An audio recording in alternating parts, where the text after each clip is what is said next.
I'm Eric Wolf, and my experience in business peer groups has changed my life, especially my membership in Vistage, one of the world's largest CEO advisory groups. I'm an entrepreneur, a business owner, and a Vistage speaker on the power of marketing. This podcast is dedicated to the people who make those experiences possible, the peer group chairs. Every episode, I interview a Vistage chair who has dedicated their time to helping entrepreneurs like me succeed. Well, this is going to be a first for Chair Waves. We actually have not one but two Vistage chairs with us today. I am very lucky to be joined by Aviva Leebow and Renee Klein. Did I pronounce your name right, by the way? You did. Yeah. Okay, good. All right, one for me. Excellent. And the reason that we've decided to put this together, and the reason that I have the privilege of being joined by two extraordinary women today, is because in addition to both being Vistage chairs, they also are co-chairs. And that's a perspective that, while we have talked to folks that are in a co-chair position, we've never brought both of the co-chairs to the podcast at the same time. And so this is going to be really interesting. Thank you for joining me, by the way. Absolutely. Thank you for having us. So I'll start with you, Aviva. I want to ask. So what was your journey prior to being in Vistage? What was your career like? So I would say an unexpected journey all along the way. It's probably just like Bilbo Baggins. Yeah, I mean, whoever expects to do what they're doing today when they're younger, but I actually graduated law school, passed the bar, was not planning on going in the corporate world in any way, shape, or form, and ended up doing a project in the family business.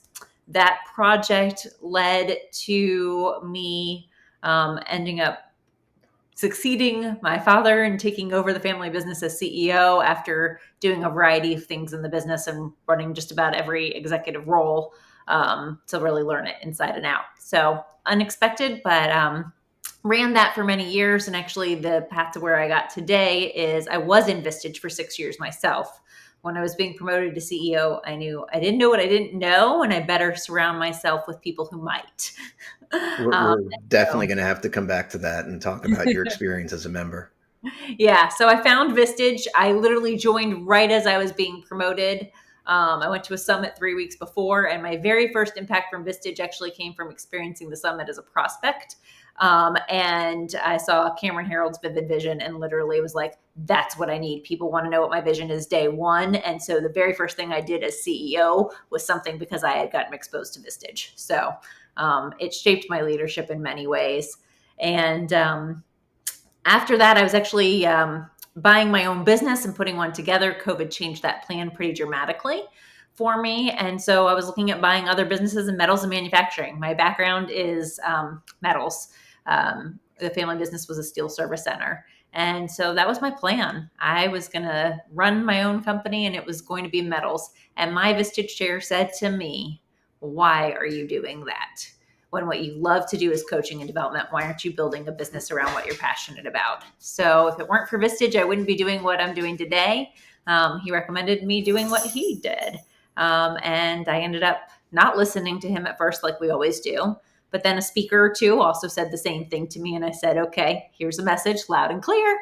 And so I started my practice almost 5 years ago as Vistage chair, and I've grown it. And now I do coaching and other leadership development work and facilitation outside of Vistage, and have built a whole business around coaching and development, which is what I love and found my calling thanks to Vistage.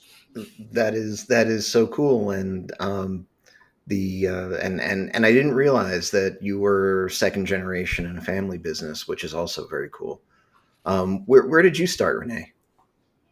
So also unexpected, my journey. Out of college, I majored in psychology. I knew I loved to help people. And what do you do when you love to help people? You go into sales. So I started a health and wellness. Is that what we call it now? Helping? Yes, that's what we do. Okay. So I decided to lean into a company, a health and wellness organization, and start a franchise with them, and have been doing that for the past 22 years.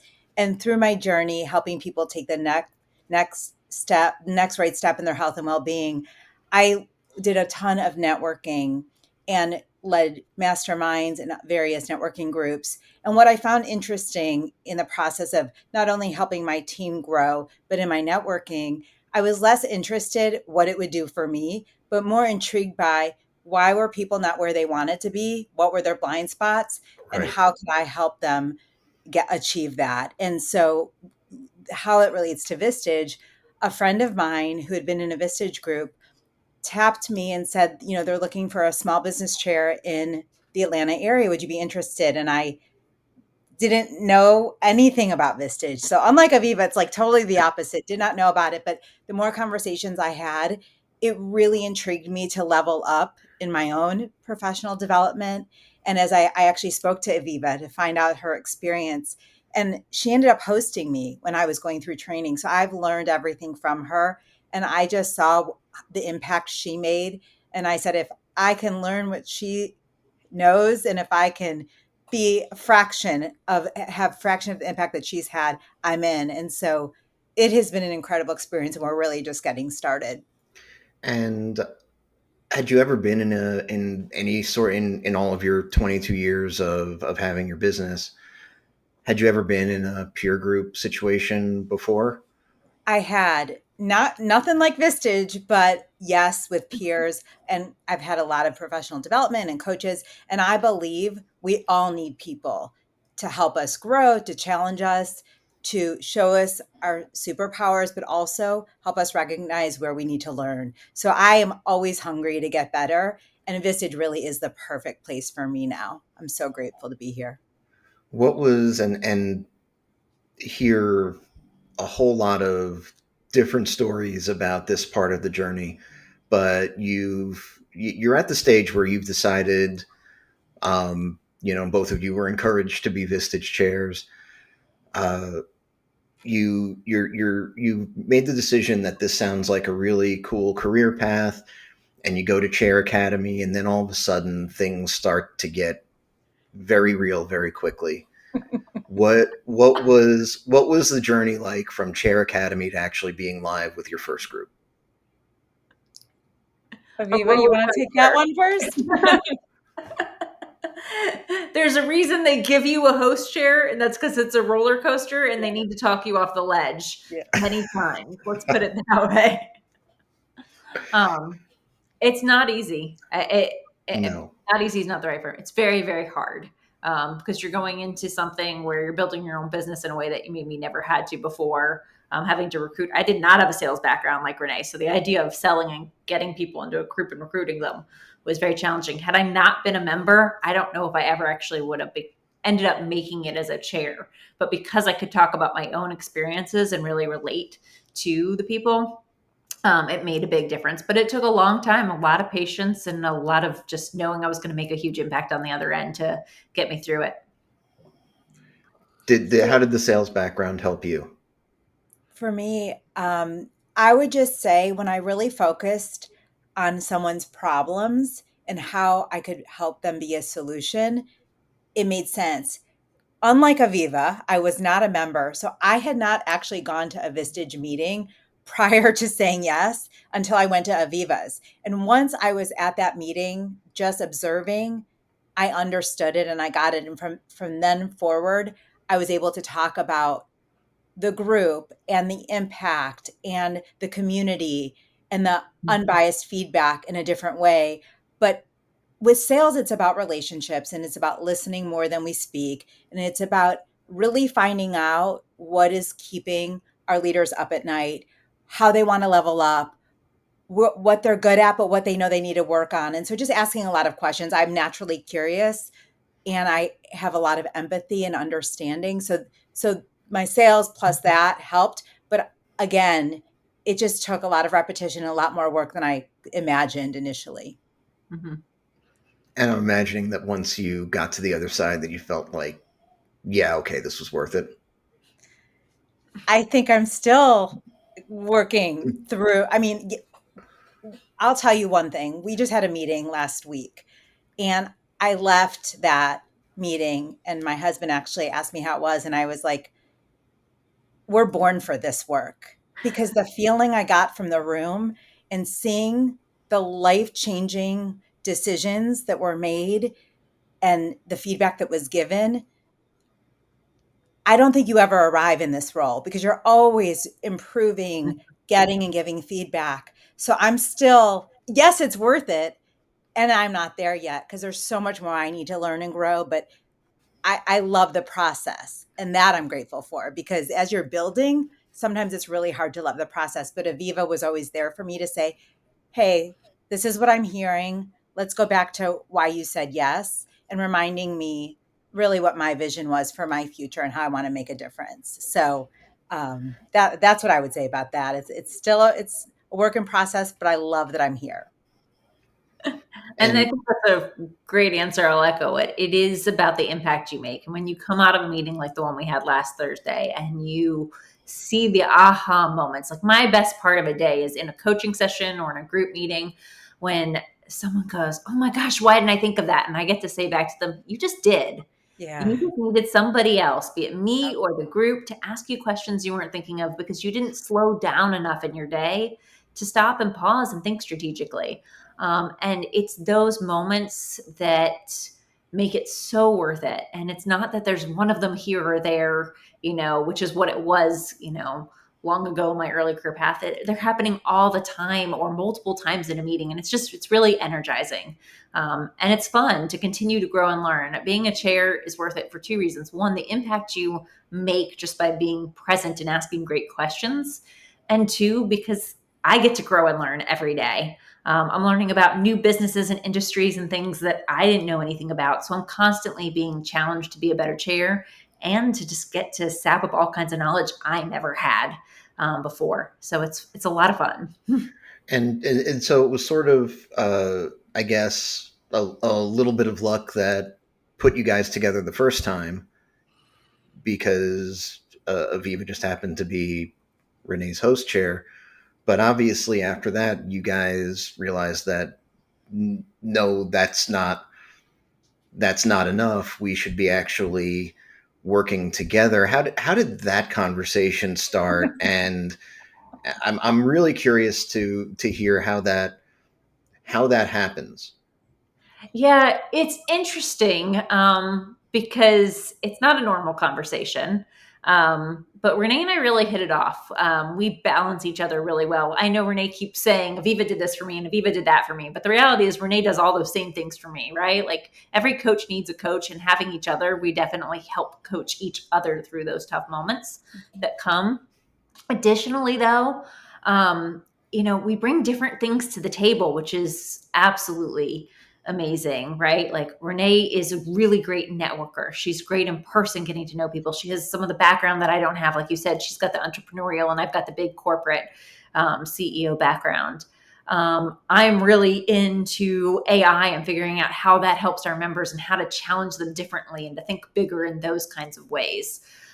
So we bring different things to the table. And what ended up happening is we decided to start a group together, and we were working to get that off the ground. And then Chair World happened in January, where 1,000 chairs Yep. from all over the world got together, and we were sitting in sessions and coming out of the sessions, and I'm going, I'm going to do these things for my group. I can't wait to implement these things. And she's going, I'm going to do these things for my group. And I'm going, oh my gosh, our new group we're building is going to be absolutely amazing because I'm going to be doing these things and you're going to be doing those things. And then I said to myself, that's not fair to my other CEO group. That makes no sense. I'm going to be able to bring the things I'm bringing, but what about the things Renee's bringing that this other group's going to get? And so I came up with a crazy idea that I don't think you'll find too often in Vistage, but asked her to come co-chair my already existing very full group because she brings things to the table I don't bring. And so this idea was born that, two chairs are way better than one. Our members can get more from both of us. And if we're both leading these groups together, we have more bandwidth to have more groups. So now we can make a deeper impact with our current members, and we can expand and grow that impact substantially by working with many more members than we could on our own. And so here we are building out a co-chair practice very intentionally, not just joining a single group, but we are building many groups together. Right now we have two are building our third because we're better Wow. together. And talk to me about the groups that you have separately and together? So I separately have a small business CEO group with another co-chair.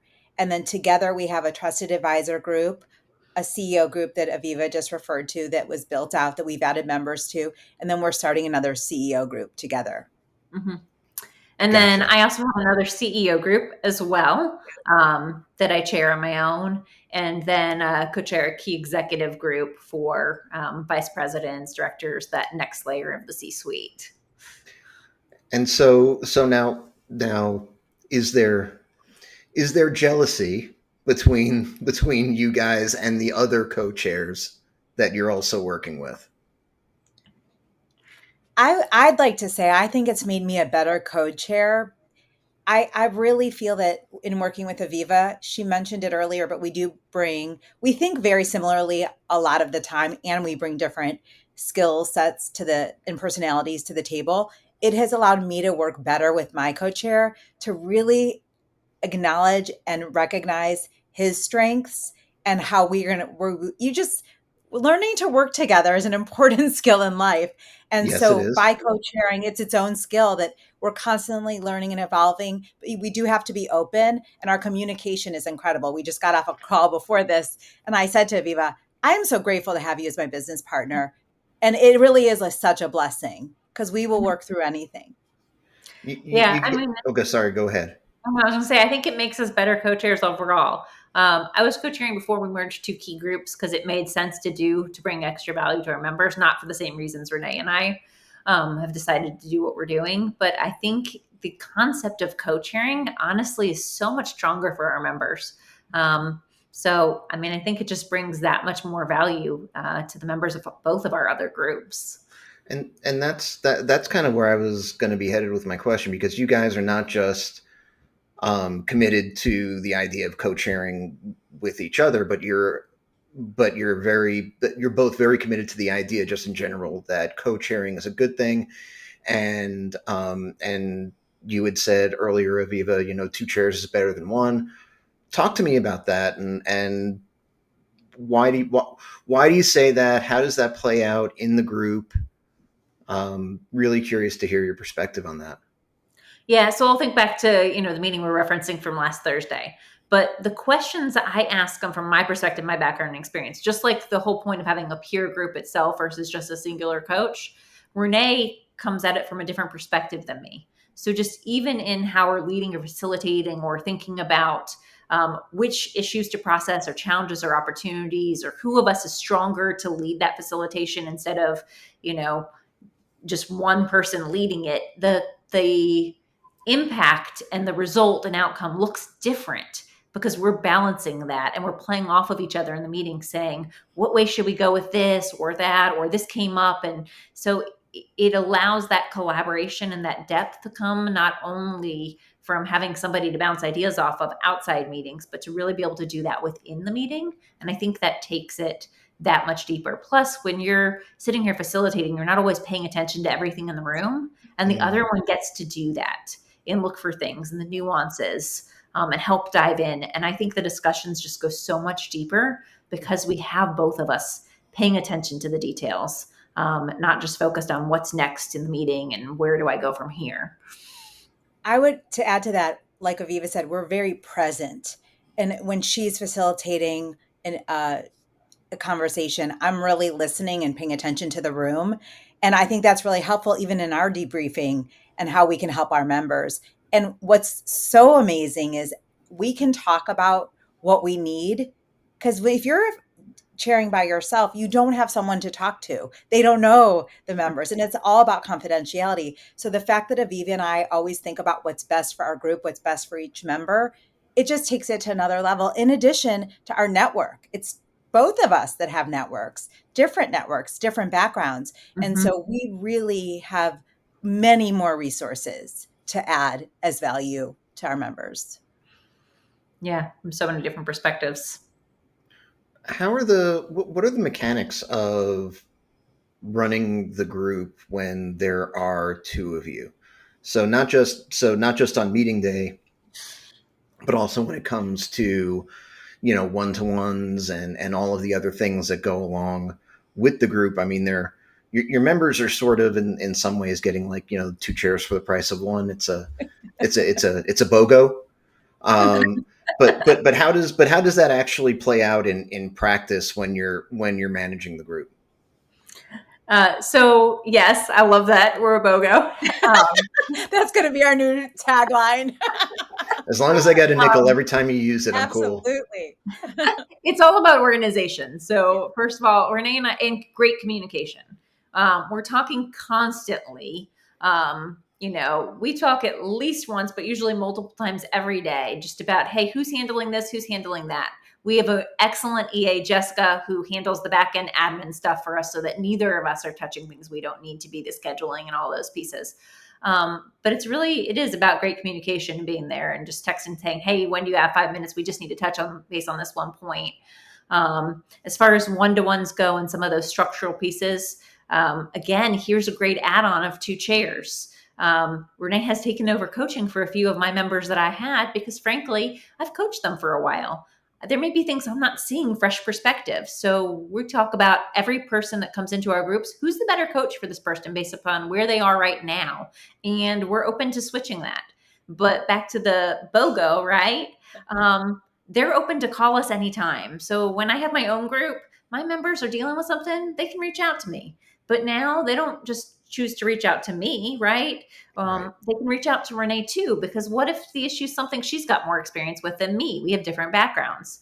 So, it's free and open to them to reach out to either of us whenever they have a need, whoever can help them best. Even if I'm mainly doing one-to-ones and coaching one person, if there's a month where, hey, they'd rather do a coaching session with Renee because something she's got in her background is more relevant, we switch it up. So we're there to do what's best for our members and can be flexible and agile because we have a lot of flexibility because there's 2 of us. I'm going to ask about something so when we book you guys as guests, we make everybody fill out a questionnaire just so that we get like a lot of background info and stuff like that. And so I don't, sound like a complete idiot when I'm talking to you guys, but but we always ask what makes your group unique. And I wanted to call attention to something that both of you guys put on your questionnaire, which is, it's who we bring into the room. Mm-hmm. Can we talk about that for a minute? Absolutely. Tell me, define that for me. So the vision for our groups is to work with really driven individuals who have big visions for their companies. It could be aggressive growth. It could be they want to be very innovative. They might want to be a disruptor in their industry. They might be really purpose-driven and trying to make a big impact in the world. But the reality is they're going after something big, and they need people to challenge them to help them get there, potentially faster than they'd get there on their own, or to think through it and do it better, not to repeat or reinvent the wheel, mistakes of others, or even great things of others.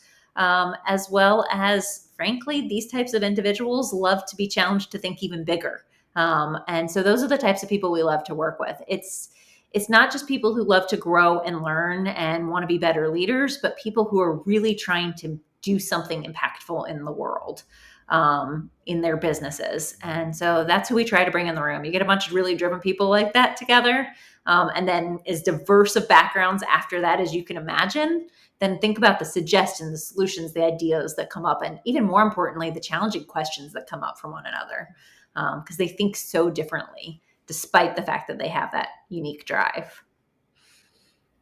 What would you add to that, Renee? Aviva's clarified it well. Just high performing leaders with high integrity, and they want to give their knowledge and experience to others. And they care so much about each person's success. You get a bunch of people in a room who not only want to do all the things that Aviva's mentioned, they want to see it from each other, and they hold each other accountable. They make it a priority to be there for each other. And so what's so nice about the 2 of us is we have a really wonderful system in which we interview our candidates and go through the process to make sure their heart is there to serve others as well. And that's what you'll see across our groups. And we talked about the challenges, right, of starting a group for the first time, where you come out of Chair Academy and the deadlines are real. It's 6 months and 8 people that you've got to get. So, but the thing that a lot of people I don't think realize is that you can't just get any 8 people. You're building a group, and person 1 informs who person 2 can or can't be, and so on and so on. So how do you guys flesh out then who is not a good fit for the group, and how do you talk through those kinds of decisions when you've got a prospective member? Yeah, I mean, so we have certain behaviors that we have laid out for the group that the group strives to live out. They define really good criteria to quote unquote hire and firify, like cultural values that you would see in a company, right? So you have to be able to check your ego at the door. If you're not coachable, you're going to think you're always the right person in the room. You're not a fit for our groups. So do a selection interview, dive in. If you can't be open about the challenges you're having and the things you need to work on, you're not going to be a good fit. The fact that we have both of us in the interview process for each candidate, and we have members interview before they ever join a group as well. So we have, we tell our members, right, you should have an extensive interviewing hiring process. We've got that you have to be a good fit for the group. So you've got to be able to check your ego. You have to desire to learn. You have to want to serve others and hold people accountable, right? All the things that both Renee and I were talking about before. And we look long and hard, and we do not invite everybody to join. And there have been times too that we've had to ask people to leave a group, not because they weren't a great person or didn't want to grow or make an impact, but if they weren't as committed as they need to be, they weren't going to show up every time or be able to stay engaged, their life was sidetracking them, then that's okay. They're a great person, and I'll be there for them. Renee will be there for them. The group will be there for them, but it's not fair or good for the group for them to not be there, not be present and engaged. So we live by our values of the group and the culture it has. And like we say in the business world, hire and fire by it. That's right. Renee, quick question for you specifically, because one of the differences between the two of you is that Aviva was a Vistage member in her prior life, and you were not. What would this type of experience have done for you as a business owner over those 20 plus years that you were running your own gig? Oh, goodness. There are so many mistakes I made that I learned from, but it took way too long to learn from them.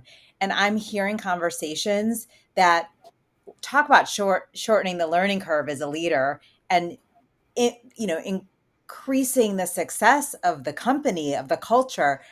I just wish I would have had more unbiased feedback by other people that I respected and were committed like I was. It would have changed my whole world and experience. So now that I've been a part of Vistage for a year and a half, and I learned from so many wonderful people that have come before me, it is the smartest decision, and it will change your life, both personally and professionally. And so I just can't even believe what it would have done for me. I'm just glad I found it now. Me too.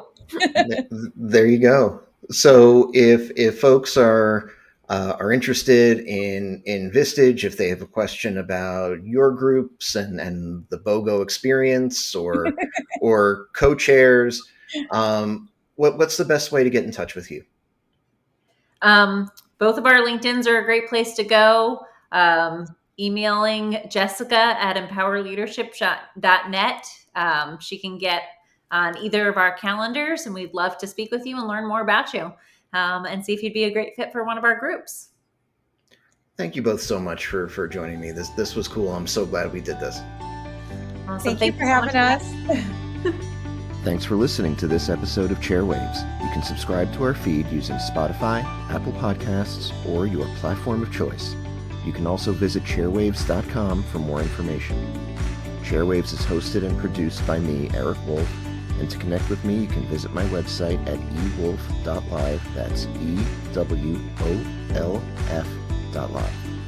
And a disclaimer, While I love Vistage and CEO peer groups, this podcast is not owned by or affiliated with Vistage or any other peer organization. Thanks for listening.